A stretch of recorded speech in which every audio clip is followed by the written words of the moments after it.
તો હું કે લફંગા આજે આપણે વાત કરીએ ગુજરાતી ઇન્ડસ્ટ્રી વિશે કે આપણી ઇન્ડસ્ટ્રી એટલી વાયા કેમ રહી ગઈ. આપણે સાઉથ ભેગા હતા ને સાઉથમાં RR, પુષ્પા 2, પુષ્પા 1 જેવી બ્લોકબસ્ટર મૂવી નીકળીને આપણે કેમ નીકળતી નથી. પહેલાંના સમયે આપણે સાઉથની ભેગા લગતા પણ આપણી તુલા ભોજપુરી સિનેમા થાય છે.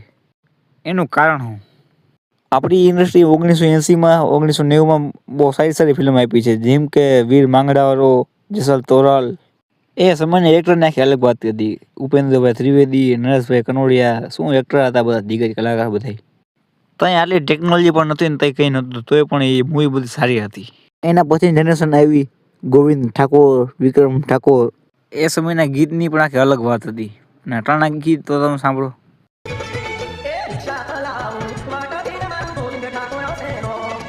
પોતાને ઇન્ટ્રોડ્યુસ કરવા આખી સોંગ લખી નાખ્યું.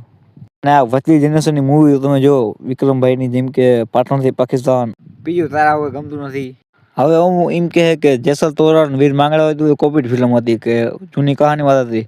પણ આ પાટણથી પાકિસ્તાન એ પણ ગદરની કોપી હતી. તો કેમ આમ આવી બની કે બીસી ટ્રક લઈને પાકિસ્તાન કરી જાય કે બોર્ડર નડે નહીં.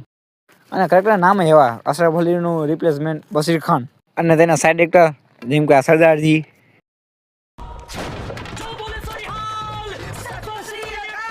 સરદારજી છે ને સસુયા શું કરે આ. અને આ બીજું જુઓ,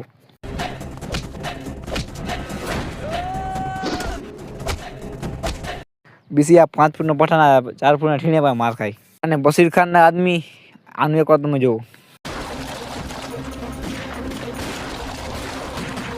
આટલા પડખે એક નાનું છોકરું પણ નિશાન સાંધી અને આના ભડવાથી એક નિશાન સાંધતું નથી. અને આખી મૂવી આપણે શું દેખાડે કે આ બશીર ખાન ની જે સૌથી મોટો ભડવો છે વિક્રમભાઈને ઇનાર નથી મળવા દેતો. અને છેલ્લે જો આ હું બકચોદી કરે છે.